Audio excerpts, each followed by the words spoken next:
I'm Ajipal sir from Ekana Senior Secondary School, Bani. Now we start the next concept of the class 6th subject science. पृथक्करण की एक से अधिक विधियों का उपयोग। हमारे पदार्थों को पृथक करने के लिए कुछ विधियों के बारे में अध्ययन किया है। प्राय किसी मिश्रण में उपस्थित विभिन्न अवयवों को पृथक करने में केवल एक विधि का उपयोग पर्याप्त नहीं होता।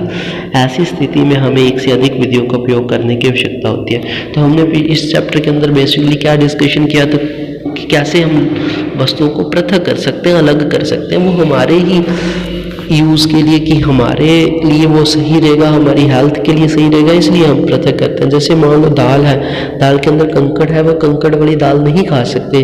अगर बाई चांस वो दाल के कंकड़ वैसी बना देते तो आपके दांत भी टूट सकते हैं, आपके शरीर के अंदर प्रॉब्लम हो सकती है, आपके शरीर में पथरी तक की प्रॉब्लम हो सकती है। ओके, तो इसलिए क्या किया जाता है, चीज़ों को पृथक करना बहुत ही ज़्यादा ज़रूरी होता है। क्रियाकलाप 7, रेत और नमक का मिश्रण लीजिए, इसे आप कैसे पृथक करेंगे। हमने पहले भी देखा है कि हस्तचयन विधि इसके पृथक के लिए व्यवहारिक नहीं होगी।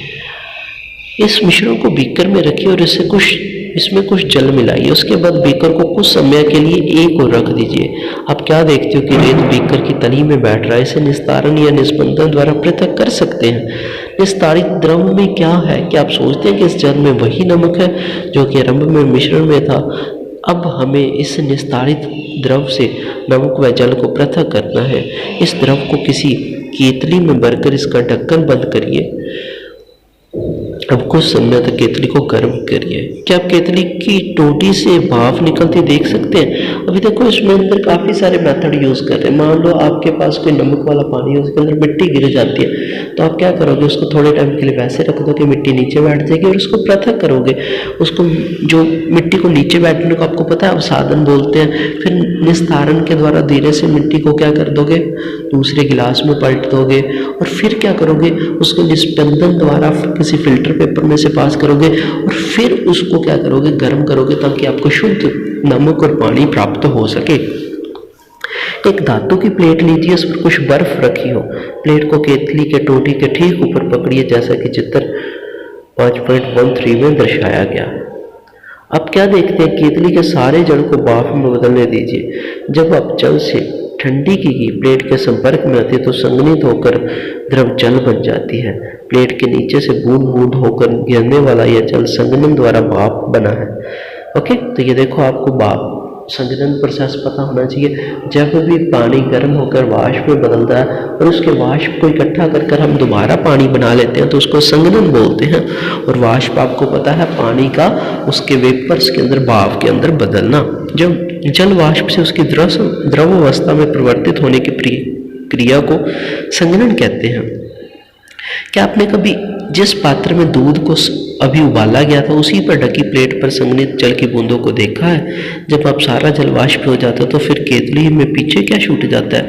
इस प्रकार हमें मिश्रण से नमक, रेत तथा जल का निस्तारण, निस्पंदन, वाष्पन तथा संघनन विधियों का प्रयोग कर सफलतापूर्वक पृथक किया है।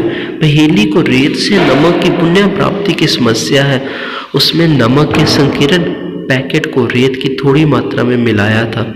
फिर उसके क्रियाकलाप 7 में सुझाई गई विधि द्वारा नमक को पुण्य प्राप्त करने का प्रयास किया, परंतु उसने यह पाया कि वह तो लिए गए नमक के केवल थोड़े भाग को ही पुण्य प्राप्त कर पाई है, तो इसमें त्रुटि हुई होगी।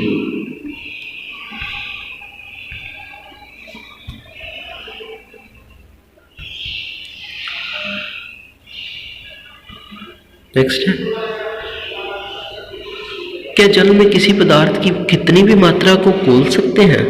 अध्याय 4 में हमने पढ़ा था कि कई पदार्थ जल में घुलकर विलयन बनाते हैं, तब हम इन पदार्थों को जल में विलय ही कहते हैं। यदि हम जल की मात्रा निश्चित कर इस पदार्थ को निरंतर बढ़ाते जाएं तो क्या होगा।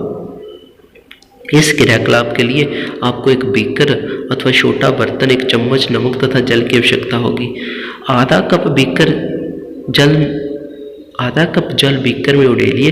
एक चम्मच नमक उसमें तब तक विलोड़ित कीजिए, तब तक घुलाइए जब तक वो पूरी तरह से घुल ना जाए। अब फिर एक चम्मच लीजिए और भली भांति विलोड़ित कीजिए। इसी प्रकार के एक चम्मच करके नमक मिलाते और विलोड़ित करते जाइए।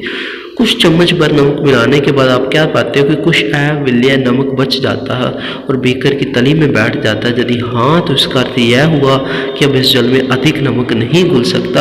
अब यह विलयन संतृप्त विलयन कहलाता है। संतृप्त विलयन क्या होता है? जब किसी भी पदार्थ के अंदर और ज़्यादा पदार्थ घुलना बंद हो जाता है, उसको संतृप्त विलयन कहते हैं। यहाँ एक संकेत है जो यह बताता है कि उस समय संभवतः यह गलत हुआ जब पहेली ने रेत में अधिक मात्रा में मिले नमक की पुण्य प्राप्ति का प्रयास किया था। कदाचित नमक की मात्रा संतृप्त विलयन बनाने के लिए आवश्यक मात्रा से बहुत अधिक थी। अविलेय नमक रेत के साथ मिला रह गया, जिसे पुनः प्राप्त नहीं किया जा सकता। वह अधिक मात्रा में जल का उपयोग करके अपनी समस्या हल कर सकती थी। कल्पना कीजिए कि उसके पास मिश्रण में सारे नमक को घोलने के लिए पर्याप्त जल में जल नहीं है। क्या इसी अन्य उपाय द्वारा जल की उसी मात्रा में संतृप्त मिलाने से पूर्व पहले से अधिक नमक घोला जा सकता है? हम घोल सकते हैं उस सॉल्यूशन को गर्म करके। संतृप्त विलयन की संतृप्त को हटाया जा सकता है उसको गर्म करके, क्योंकि गर्म करने पर और ज़्यादा नमक उसमें घुल सकता है। बीकर में कुछ जल लीजिए, उसमें तब तक नमक मिलाइए जब तक उसमें और नमक न घुल सके। इस प्रकार हमें नमक का संतृप्त विलयन प्राप्त होगा। अब संतृप्त विलयन को कम मात्रा में नमक मिलाइए और इसे गर्म कीजिए। आप क्या पाते हैं? बीकर की तली वाले नमक का क्या हुआ? क्या अब यह घुल गया? यदि हाँ, तो क्या इस विलयन को गर्म करने पर इसमें और अधिक नमक घोला जा सकता है? इस गर्म विलयन को ठंडा होने दीजिए। क्या बीकर की तली में नमक पुनः बैठता दिखाई देता है? यह क्रियाकलाप सुझाता है कि गर्म करने पर नमक की अधिक मात्रा घोली जा सकती है या जल में विभिन्न विलय पदार्थों की समान मात्रा घुलती है, ये पता लगाते हैं। ओके, तो उन्होंने बोला है कि गर्म करने पर जो संतृप्त विलयन के अंदर जो आपके नमक घोला और ज़्यादा घुल सकता है। क्रियाकलाप 10, 2 गिलास लीजिए, प्रत्येक में आधा कप पानी भरिए, 1 गिलास में 1 चम्मच नमक मिलाइए, तब तक विलोड़ित कीजिए जब तक वह घुल ना जाए। 1-1 चम्मच नमक की मात्रा विलयन संतृप्त होने तक डालते जाइए। नमक के चम्मचों की संख्या जो कि घोली गई है को सारणी 5.2 में लिखिए। अब इस क्रियाकलाप को चीनी से दोहराइए। आप इसको जल में विलय आने पदार्थों से भी दोहरा सकते हैं। ओके, तो अलग अलग पदार्थों से आपने देखना है कि कोई पदार्थ पानी के अंदर कितना घुल सकता है। सारणी 5.2 में आप यह जानकारी प्राप्त करते हो कि आपने यह पाया कि जल विभिन्न पदार्थों की भिन्न भिन्न मात्रा को घोलता है। हमने पदार्थों के पृथक्करण की कुछ विधियों के विषय में चर्चा की। इस अध्याय में प्रस्तुत पृथक्करण की विधियों का उपयोग विज्ञान प्रयोगशालाओं में भी किया जाता है। हमने यह भी सीखा कि पदार्थ को द्रव में घोलने में विलयन बनता है और विलयन में और पदार्थ न घुल सके तो संतृप्त विलयन कहलाता है वह। ओके, तो आज हमने ये चैप्टर कंप्लीट कर दिया। आपने भी अच्छे से ये चैप्टर पढ़ना है। I hope you understand this concept. Take care, stay home, stay safe, bye.